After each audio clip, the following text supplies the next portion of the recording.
tell us a little bit about yourself? Maybe like your childhood and how you grew up and all of that?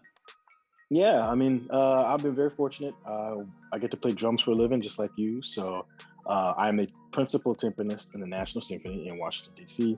I also am co-director of the percussion program at the University of Maryland in College Park. So between those two uh, jobs, that keeps me pretty busy, along with a few other side hustles that I have. Born and raised in Gary, Indiana. Went to school at Butler University in Indianapolis and then started my master's at the Cleveland Institute. Lived in Canada for 7 years, playing in the Winnipeg Symphony, and then I won my job in DC in 2010, and I've been there ever since. And I am the father of Genevieve, which is my pride and joy. She's also what is causing the baldness, but it is what it is. I love her to death. Wouldn't have it any other way. I know. Yeah. I love it. I love it. Yeah, so I love the story, and I know maybe not a lot of people know this, but I know you actually started your undergrad as a pianist, right? That is correct. Yeah, my dad used music when I was growing up. Gary's a very segregated place, very urban area, and my dad used music to keep me away from the guns and the drugs. Oh. And so he started me with piano, and I didn't know any better, and so they sacrificed to get an upright in my house. So like he kept me pretty, and I'm an only child too, so he kept me pretty isolated in that respect. So if it wasn't sports, it was music, and so piano was my jam, and I began to get good, well, Gary good for what was known in Gary. There weren't that many classical pianists in Gary, and so that was my main bread and butter for quite a while. Actually helped pay some of the bills growing up since we were a single income family. Oh, wow. And that kind of kick-started my introduction into classical music. Wow. And when did you make the switch? So you did your undergrad. Did you study percussion in your undergrad too, or is it all piano? I switched from piano to percussion my sophomore year of undergrad. I went to school on the full piano scholarship. And once I realized that, well, I didn't realize anything. My teacher came in my sophomore year, John Crabiel, who studied with Tim Adams in Carnegie Mellon, who also studied with Johnny Lee Lane at Eastern Illinois. And long story short, he was just the perfect personality, perfect person, perfect human being for me to attach myself to. And so he basically said, you can make money doing something music. You want to try timpani? I had dabbled in timpani in high school. I was the pianist for the youth orchestra up in Northwest Indiana. And once or twice they got me to play timpani because there was no piano on this particular tune. And so that was my sort of introduction to playing timpani. I kind of had a little bit of experience there, but it was when I was a sophomore at Butler that I switched, and I still kind of farted around, didn't really do much until I didn't get serious until I was into my junior year. My senior year is when I really got serious. So I was a late bloomer for sure. And then you decided you were just like fell in love with timpani and you're like, I want to go to the best school ever for timpani. Is that kind of the vibe, or? Not even close, brother. So I didn't know any better. Like I was naive. I didn't know anything. I just kind of like, okay, I'll just do whatever John says. And so John put me in touch with Tim. And Tim, my whole plan was to go to Carnegie Mellon because at that time Tim was in Pittsburgh. So the whole plan for me was to just go to Carnegie Mellon, study with Tim. For those of you that don't know, Tim was at that time one of three, make sure I get the numbers correct, one of three Black timpanists in the country. Him, I believe Rayner was still around in LA, and Mike Crusoe in Seattle at that point. And I just wanted to be like Tim. If you guys, for those of you that don't know what he looks like, he's super slim, super cool with like the smooth car and the three-piece suits every day. Like I love that guy, man. I was like, I want to be just like him. So it's kind of easy for me, because I had somebody that looked like me that did something that I wanted to do. And I realize now that I am a little older that that's really important, for people to see somebody that looks like you do what you want to do. So my goal was to study with Tim, and I ended up auditioning for him and at Cleveland Institute, which is cool, which is of course where he went to school. And so I had a really good experience there and was very conflicted. And I called him and I said, look, I really want to come study with you. You're amazing, but I really liked your teacher as well. And he was like, look, you can't go wrong either way. Follow your heart. And so I did. I ended up going to CAM, and it was probably one of the best decisions because I got to connect with Paul and get to know him as well. And so it's almost like getting the best of both worlds. I got to know Tim and Paul. And over the years that I've had my own career, I've gotten to know, I've gotten, much more connected with Tim as a friend and a mentor, even as opposed to a teacher. And it's the same thing with Paul. So for me, it worked out, again, very naive. I was not the researcher. I need to make sure that my life ends up this way. Like for me, man, I was just doing whatever I was told, just kind of following, whomever, and it just kind of worked out. So definitely lucky for me. No, I love that story. I think for a lot of us, that's kind of how it is because you don't really know what's out there. You're just like, Right. that guy's Right. doing this. I want to do that. Well, that's why you rely on your teachers, right? I mean, it's people like you and me, when we have these students, especially in high school, that don't really have an idea of what's out there or what they want to do. Yeah. So, like, my approach is to just raise or teach good human beings. You want to make sure that they're good people, that they're good citizens of the earth, and then we can worry about paradiddles. Then we can worry about, ripple rolls and secret sauce or special sauce. We can worry about all this other stuff later, right? Yeah. Yeah. Because what's most important is that you put out good people in the world, and music is a great medium to do that. But Mm. as long as you keep that first, I feel like you can't really go wrong when it comes to like how we end up raising up the next generation. Man, preach it. That's gold right there, man. That's gold. I would assume now that the pandemic has happened and everyone's kind of becoming more introspective that we're all kind of like driving that home. That's great, man. Right. That's great. Well, kind of switching gears a little bit, maybe get more specific to your practicing routine. One of the things I loved about your clinic when you came to Florida State was the way you described how you practiced. And I found this quote actually when I was kind of preparing for this interview, and I wonder if this applies to how you won your job or just practiced in general. And it says, or you said, you can't half ass anything. If you don't do the work, nobody else will. So just put your head down and do it. And I love that. Just put your head down and do it. So I'm curious if that still applies or if that applied to you when you were in the audition circuit, specifically for your job now. Yeah, I it's funny because I have said that before and you wrote it down. And now that I am older with a family, with a kid, I realize that like my drum life is a complete parallel for like my life as a whole. Right. This pandemic has caused all of us to sort of shift our thought processes, shift our ways that we actually earn a living or how this thing actually works. And so like I have tried some new things since this pandemic, and the only way that I know how to do it is just like you said, put my head down and kind of go all in.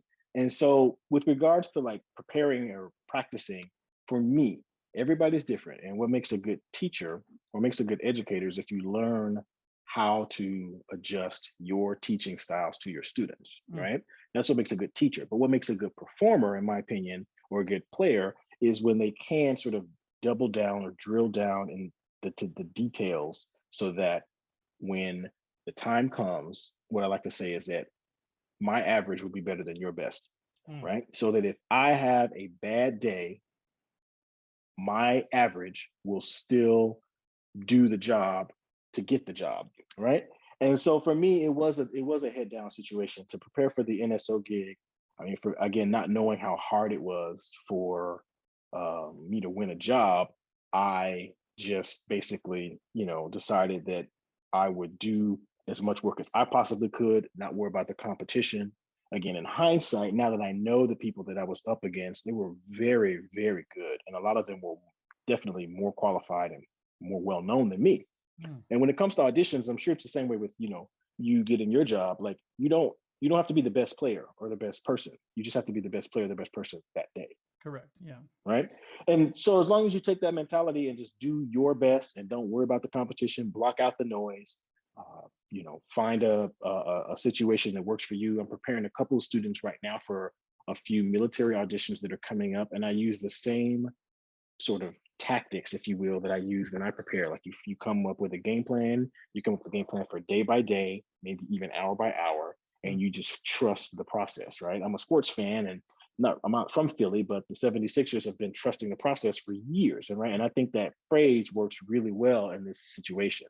You have a game plan that works, you stick with it, and then you just kind of see what happens. And for me, I have had, because of my sort of my pedigree, going to CIM, uh, having that connection with Tim, being connected with Paul, like they put out so many great timpanists, so many great percussionists, so many great musicians, so many fantastic people Mhm. that I basically just copied that process and then sort of added and sprinkled in some JG pepper, right? That I made like it that. my own. But it's the same thing, right? You just grind, you put the work in, you analyze your mistakes, you analyze them quickly so that you don't waste time, and you just grow and you see the progress. And it worked out for me. Like I said, on that day, I just happened to have a really good day Mm. that day. It's not that I couldn't do the job or couldn't do the job, and it's not that definite that others could do the job.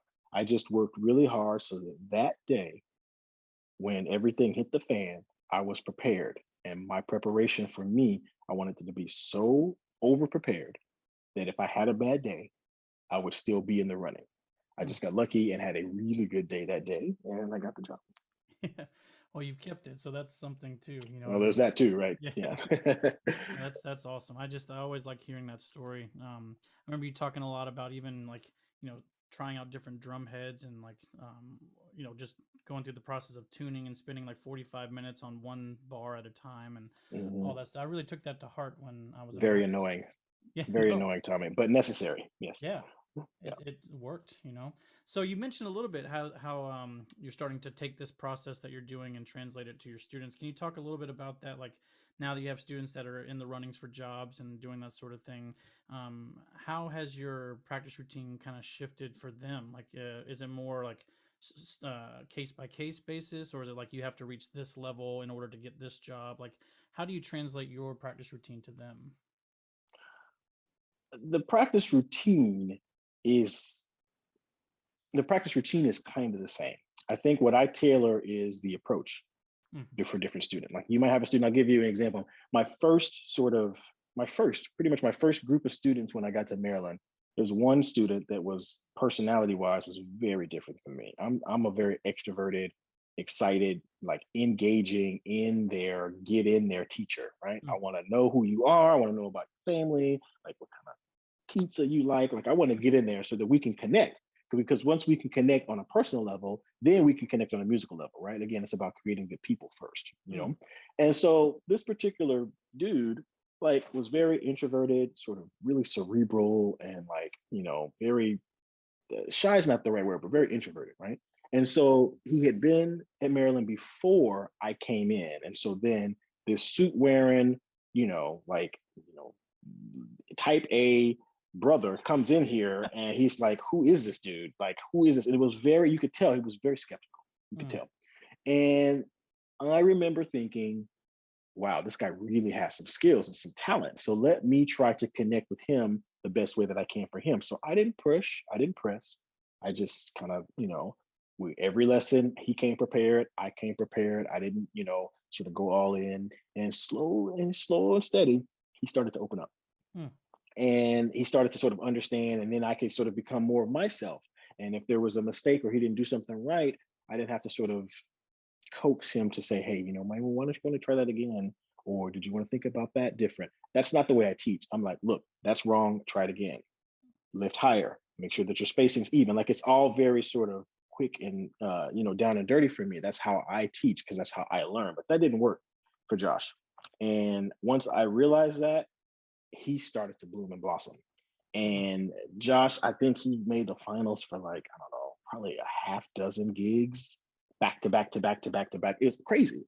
That's And at the end of the day, like I said, he ended up winning a job and he's a timpanist in Nashville now and he loves it there. And he's been out for there for, a long time. And he's only taken, from my recollection, only one audition since, and he made the finals for that one. So all right. but like it's just about finding the the groove for each person. So the regiment's the same, Tommy. The ideas are kind of the same. Like again, there's a million ways to play timpani. There's several ways to do it. And for me, what worked for me is having one process the whole way. John studied with Tim studied with Paul. This is all sort of a Clevelandy way of doing it. That's not to say that the New York way is terrible or the Philly way is bad or the Boston way is unacceptable. I don't believe that at all. I think everything's great. Mm. Whether you're in Timbuktu or Timbuk 3, doesn't matter, man. As long as you get a good sound and play in tune, that's all I care about, right? Yeah, yeah. And so there's a million ways to do it. I found a way that works for me. And so I just try to, impress that the best I can. And, when you're building a culture for a studio, like you, the people that they emulate who you are, right? So the students that have flocked to Maryland kind of take on my personality or already have my type of personality, right? And so I think that that is really important because, again, it's all about culture. It's all about creating good people. It's all about putting good citizens out in the world. And then after that, we could talk about this other stuff. So the the teaching, the regiment is the same. It's the approach that you have to sort of tailor to different people. I like it. And so it's always individually tailored, and you're just trying to Yeah, find the core of the person. I like that. right. So far, that's always come back. That's a theme for you, and I think that that's excellent. I think that's really cool. Well, maybe getting a little more specific about you and your sound, pop kush. So, a term that I've heard for a long time. Can you talk about how you developed that sound? Is that something specific to the NSO, or is that something you've had for a while? It's grown. That's a great question to ask me if it's specific to the band. It's definitely evolved over the last several years, but I think where it's landed and sort of where it kind of will sit is definitely it's regards to my group, my band, right? Mm. All of these, I mean, you take Vic Firth, right? We in the percussion world, we know Vic Firth was the timpanist in Boston for 50, 51 years or whatever it was. But a lot of people don't know that. They just know he made sticks, right? And what a lot of these OGs would do is they would create sticks based on the needs at their particular hall, Mm. right? They all did that. I mean, Mr. Duff did it, Charbonneau did it, Vic did it, like Mitch Peters, all these guys had sticks. They made their sticks specific for the sounds that they needed for their hall. Mm. And I think now that there's such a saturation of sticks, which is in one way fantastic because the quality has skyrocketed, but I think the saturation has sort of led us to forget that that was really the main impetus behind stick making. Mm. And so, me not ever really having the desire to create sticks, I was approached by actually Parks, John Parks, the head of percussion at Florida State, is actually the person that actually got this ball rolling. He's Oh. the one that reached out to me and said, "Hey, I know Innovative's looking for something to sort of make a timpani line that's a little bit more sophisticated. Was that something you'd be interested in?" I was like, nah, I'm good. He said, "Look, I think you'd be the right person for it. Why don't you meet with these guys, talk with these guys, see what happens?" I'm like, sure. So I met with Eric, I met with George, I met with Chris, and I fell in love with those guys. Mm. Like, again, for me, it's about good people. Absolutely. It's about being around good people. I don't want to be around any jack wagons. I don't want to have any jack wagonry in my life. I just want, good people, good results, and want to live a happy life, make sure my kid is supported, my kid is healthy, everything else doesn't matter. So I met with these guys at IP, they're great. Mm. And they were like, "Hey, we want to do whatever it is you want to do because we don't really know." Yeah, Eric and George and Chris are marching. Their background's marching. If you don't know, IP's background is marching. Like they Yeah, come yeah. from the marching world, and so which is great. But then it's just a different beast when it comes to like individualized timpani sound. So when we started to develop this line of sticks, I was trying to explain to marching people what the difference is between sound qualities within timpani because it's super subtle. Like let's be real. Like timpani that's in tune that sounds fine, it sounds like timpani. Like it is what it is. I cannot tell you the difference between a Stradivarius and a Guarneri. I don't know the difference between those, right? Violin's a violin, sounds fine, right? But when you get into the super duper details, right, it matters. These details matter. So Mm. I was trying to find a way to explain to Chris, who's the VP of product development, how I wanted my sticks to sound. And what I ended up coming up with was like you recycling something that I had created at Washburn, the seminar that I did with Ed Steffen, who was a timpanist in Pittsburgh, now is in San Francisco. And that word is popkush. And it's a word that I created. It's my personality to make up words. Sometimes my wife side eyes me because I say things that she's like, I don't even understand. She's a lawyer. She's very direct. Ah, I'm gotcha. not, you Yeah. know. But pop kush is it's basically defined by the two parts of the word. Pop being the initial attack for the sound, the initial pitch, center, the clarity that you hear at the beginning. It's sort of laser focused. It's very clean. If you're trying to play a C natural, it is as pure of a C natural as you can get, and it's heard right at the front. The sound is right there at the front of the beat and of the sound. The cush part is it refers to the warmth and the sort of body of the sound that encompasses after you hear this C natural, it comes connected with this sort of warm sound, right? The ideas that the main concept when I tell my students is you want to always sound as clean as possible and as warm as possible at the same time, right? And that could be an oxymoron, right? Because what do people do if they want to be clean? They use harder sticks. And if they want to have a warm sound, what do they use? These big puffy sticks, right? So there's always this sort of middle ground where if you're using hard sticks, you don't have a nice sound. And if you're using super poofy sticks, there's an articulation. And so you want to try to have balance that so that you are articulate all the time with a warm sound, whether it's Mozart or whether it's Mahler, whether it's Stravinsky, or whether it's Scarlatti. I guess Scarlatti right for timpani, but you get my point, right? And so it's got to be very warm and clean all the time. And so that was my concept sort of when I was doing a lot of studying, when I was in Winnipeg and when I got my first job, just trying to figure out what kind of sound concept I want.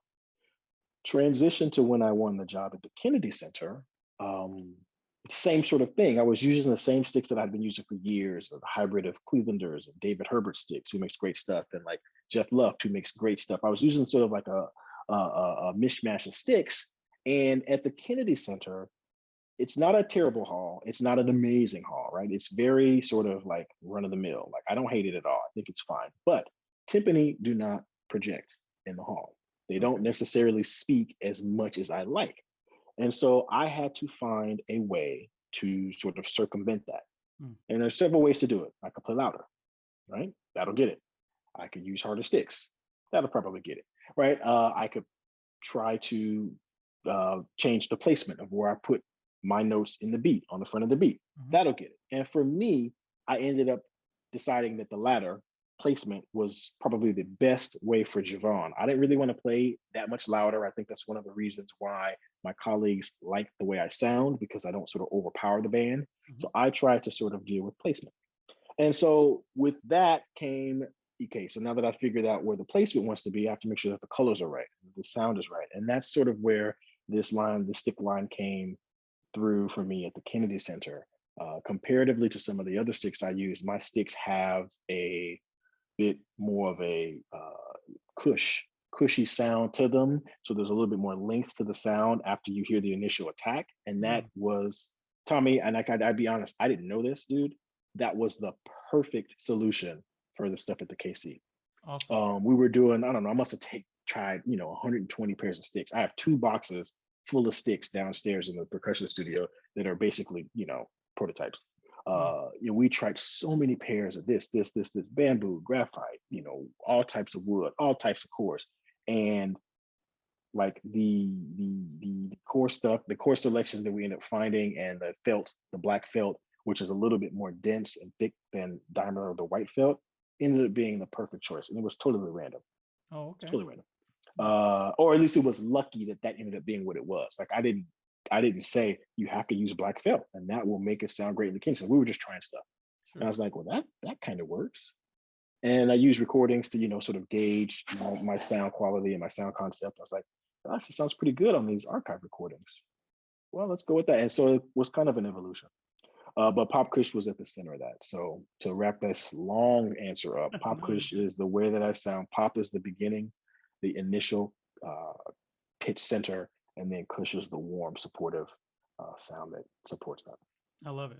I love it. It's such a good term. Like it is what it is. Mm-hmm. Also, speaking of good terms, the names of your mallets are amazing. By the way, like the OG, like that's just such a hip. That makes me want to use that mallet like every day.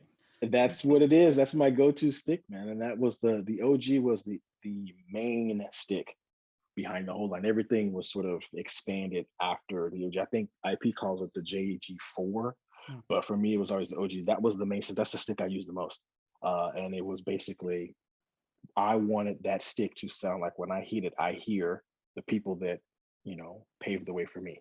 the Tims and the Pauls. Like I wanted that stick to sound like them. And so every time I hear it, I think about them. And so it was named in homage to Paul. So I texted him, or maybe I emailed him when this was happening. I said, look, I'm going to name a stick after you. He's like, no, absolutely not. Like, if you know Paul, he's very reserved. He's very out of the spotlight, you know? I was like, look, man, I hear you, but I am ignoring you. And I'm going to name the stick. You know, I'm not going to call it the Paul. I'm going to call it the OG. So it is that. And so I had to explain to him what it was or whatever. And he gave me his blessing. And so, but it's definitely an homage to him and the way that I think that, you know, he sounds great and in person and on recordings. And so, like I said, it's one of the many beautiful timpani players that we have in this generation. And so for me, he's the one that started it off for me. So happy to do it. Happy to do it. That's awesome. I love the respect. That's so cool. Well, maybe just transitioning a little bit here. Speaking of just life lessons, whether they're music related or not, are there any lessons that you've gathered over the years that have really helped you out along your way, whether it's in music or not?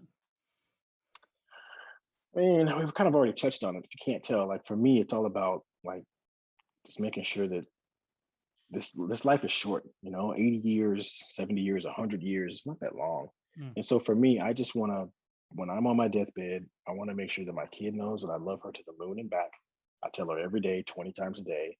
And then that, like, you know, the people that I've come in contact with throughout life, whether that's my students, whether that's people like you, whether that's, you know, people that I meet, you know, on the street at my workouts, whatever, that like, it's just about giving out good vibes so that they come back on this earth. I mean, this 2020 was a crazy year with so many things that just sucked, you know? There's no other way to put it. And so it's for me, I just want to make sure that like I can be a part of the change, a part of the good that I want to create and I want to see in this world. And so that's really been my entire sort of idea, especially 2020, you know, just trying to make sure that like every day we stay masked up, you stay safe, you kind of do your part to make the whole world a better place. I know that sounds super like cerebral, and I'm not a cerebral dude. Like for me, it's all about like, you know, we're doing this in March. It's all about March Madness and sitting at home in my pajamas. Like I'm a very simple brother, but I just want to, you know, just like I said, just make sure that we put out good people in this earth because that's what's going to make the earth a better place. Drum wise, yeah, just play in tune. Pretty straightforward. Yeah.